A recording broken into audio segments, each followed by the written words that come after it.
No perfil empresarial de hoje, estamos contando com a presença de Roberto Dias Duarte, que é administrador, escritor, palestrante, professor e também consultor.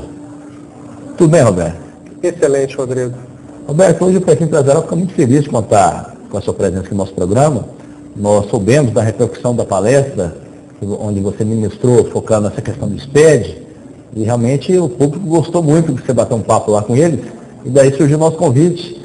E o perfil empresarial também se preocupa muito com essa questão da carga tributária no país.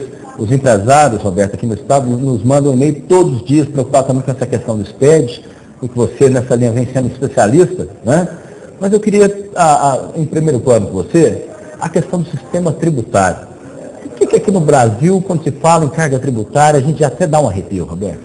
Rodrigo, a gente vive num país um pouco complicado nesse quesito. Porque muita gente fala em carga tributária que é alta, mas na realidade a carga tributária brasileira não é a mais alta do mundo, está longe de ser inclusive. O problema é exatamente o contrário, é a aplicação do recurso da carga tributária. É o que é feito com esse dinheiro, porque se a gente pagasse os nossos tributos e tivéssemos aí saúde, educação, segurança pública, rodovias, etc., o dinheiro seria muito bem aplicado. Agora, nós vivemos um contexto surreal no Brasil, porque a gente tem 33 alterações em normas legais por dia. E isso cria uma confusão, uma instabilidade jurídica, uma complicação empresarial, porque para as empresas, por exemplo, se adaptarem ao SPED, elas têm que treinar pessoal, adquirir sistemas, organizar as empresas. Aí, de repente, vem a lei, muda, tem que fazer tudo de novo, cria um custo adicional. Né? E essa legislorragia, né, que é a hemorragia jurídica no Brasil, ela é decorrente de uma estrutura tributária falida, que só existe aqui.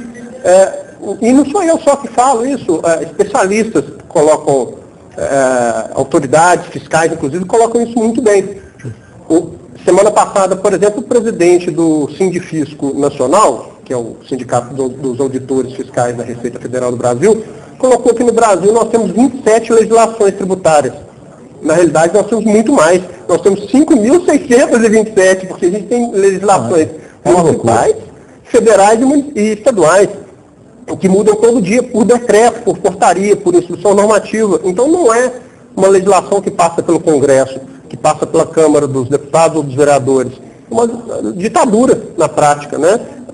Simplesmente uma assinatura, muda uma regra, as empresas têm que se adaptar tudo de novo, tem que fazer tudo de novo, tem que mudar sistema, mudar procedimentos, e aí cria-se um custo de conformidade no Brasil, um custo de conformidade fiscal, que esse sim é o maior do mundo. Para você ter uma ideia, o Banco Mundial fez um estudo com 183 países e detectou que o custo nosso aqui para calcular e demonstrar os tributos é 10 vezes maior do que a média mundial. 10 vezes maior. Na prática, qualquer empresa brasileira que for trabalhar em qualquer outro país vai gastar 10 vezes menos. Né? Isso vai poder gastar dinheiro com outras coisas, viagens, né, e outras questões. Agora eu fico aqui pensando, você está colocando todas essas questões, e ainda entra um item que me arrepia você que nos acompanha a mídia nacional, a corrupção. Ainda tem mais esse grande fator onde todos os recursos que vocês, eu pago, o Roberto paga, muito mal aplicados e ainda escoa pelo ralo. Se me permite, Rodrigo, um outro estudo encomendado pelo Instituto Ético e realizado pela FGV apontou que nós temos uma economia subterrânea, uma economia ilegal, que corresponde ao PIB de uma Argentina, que não paga impostos. Né? Então, nesse sentido, eu acho que o SPED ele é sim positivo para a nação, porque hoje, no ano 2000, o índice dessa economia subterrânea equivalia a 20% do PIB. Hoje está em torno de 17%. A média mundial é 10%, ou seja, estamos longe do ideal. Mas o SPED, na medida em que ele vai monitorar e coibir a sonegação, o contrabando, o tráfico de droga e outras coisas mais que envolvem lavagem de dinheiro, né? Até mesmo a corrupção, ele é positivo para o país. A questão como um todo, a ideia como um todo é extremamente positiva. O que peca realmente é essa instabilidade jurídica normativa que nós temos. Roberto, outra questão, eu gostaria muito de ser mais otimista na pergunta que vou fazer para o Roberto, mas eu já tenho minha opinião sobre ela. muitos empresários, Roberto, Rodrigo Amires, o perfil empresarial, fala para a gente que tem uma luz, cobra aqui das autoridades estaduais ou municipais que sejam, como é que a gente pode reduzir imposto, né? Se a nível Brasil, você acredita que há algum caminho para mudar essa questão tributária, da carga tributária? Roberto, a bola é contigo. Na realidade tem. É até muito simples, de 4 em 4 anos, no primeiro domingo do mês de outubro. É uma prova de múltipla escolha, tem lá as opções e se não quiser nenhuma dessas postas acima. Então é uma questão política, né? Não é uma questão técnica. Até porque a arrecadação brasileira é concentrada, 80% dos tributos do Brasil são federais do volume. Né? O ICMS corresponde a 20% do que é arrecadado, é muito pouco. O município também bem menor. Município bem menor, então a questão é política, a gente tem que votar certo, senão não cai não. Agora, ou seja, o Roberto não quis se colocar, mas já respondeu. Politicamente, a resposta para você, não vai para frente essa questão, e eu estava conversando com o Roberto antes da gravação, se pelo menos manter, aquelas já estamos no lucro. Né? Exatamente. Nós vamos para os nossos comerciais, continuamos esse assunto ainda, no instante só.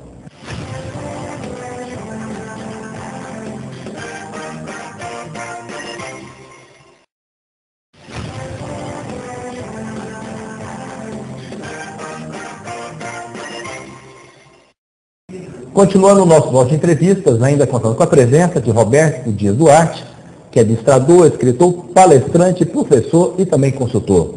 O Roberto, realmente, aqui em Palmas, já tem dado a honra para a gente de algumas informações, grandes palestras já foram realizadas recentemente, uma palestra realizada no OAB, em parceria com o SEBRAE, o CRC e a CIPA, focando nessa questão do SPED, né, também.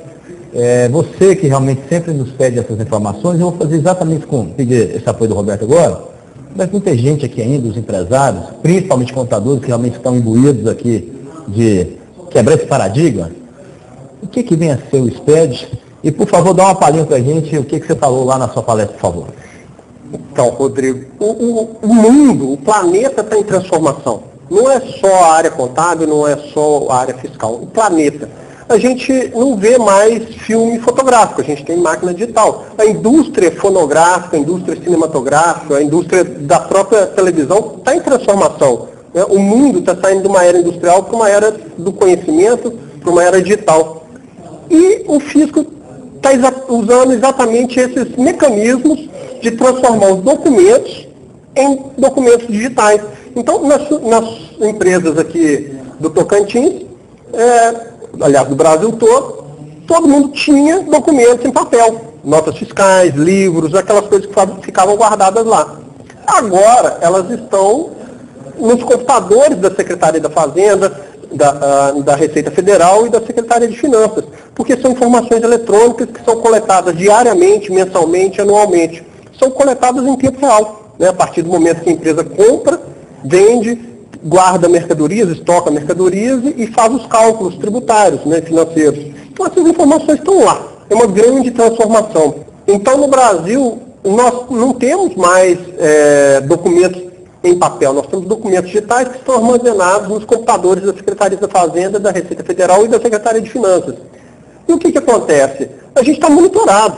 Isso traz como consequência algo muito sério, que a gente precisa organizar as nossas empresas, porque se a gente não tiver informação para a gente, como é que a gente vai dar informação para o fisco? Né? Se a gente não souber o tanto que a gente comprou, o tanto que a gente vendeu, o tanto como que a gente pagou, que dia que pagou, como que isso vai chegar lá? Né? E conviver com esse risco, né, das informações estarem lá, armazenadas por pelo menos 5 anos. E muitas vezes eu falo com os empresários o seguinte: eu já fiz, quando eu tinha 17 anos, inventário em atacadista de alimentos, né? E o dono da empresa falou para mim o seguinte: não, faz um inventário aqui para mim que eu te dou um dinheirinho a mais, né? Com 17 anos é tudo que você quer. Com certeza. E ele me ensinou como é que faz inventário, através do método cubagem. É assim, ó. Ali tem 2.432 latas de leite condensado. Ali tem 417 latas de leite em pó. Quando pegar, ele chuta. Exatamente, é um método assim. E depois essa informação chega para o fisco. Aí chega lá assim, ó, o cidadão comprou 5.000 caixas de chocolate, vendeu 10.000 e sobrou 5.000 em estoque. Quer dizer, não bate nada com nada. E isso deixa as empresas frágeis. Então, quem está sofrendo muito com isso são os escritórios contábeis, porque as informações não chegam lá. Né? E a informação é de responsabilidade de quem? De todo mundo na empresa. Do estoquista, do vendedor que digita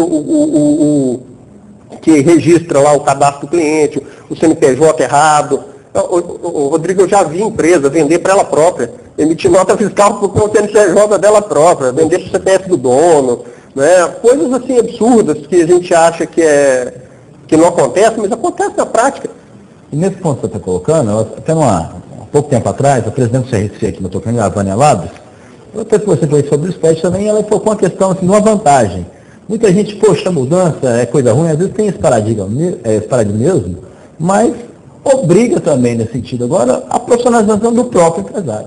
Sem dúvida, o SEBRAE, o CRC e outras entidades têm falado há muito tempo com os empresários que eles precisam de organização, que eles precisam gerir melhor os estoques, gerir melhor as finanças, capacitar melhor os funcionários. E agora não é mais opcional, é obrigatório. Se você quiser sobreviver nessa época pós-SPED, né, nesse mundo admirável, mundo novo, onde todo mundo está sendo monitorado em tempo real, né, não tem jeito. Porque, no fundo, é o seguinte, o sócio com ações preferenciais de qualquer empresa é o governo, é o Estado, né?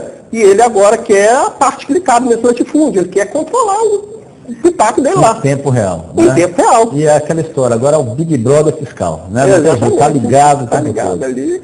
Conversamos hoje com o Roberto Dias Duarte, administrador, realmente focamos nessa questão, e eu sugiro aqui a você, amigo empresário que ainda não se organiza, não perca mais tempo. Como o Roberto colocou, isso é questão de lei. Não dá mais aquela história, eu vou ou não vou, tem que se organizar mesmo. Roberto, muito obrigado. Muito obrigado a você. Continuamos um instante só.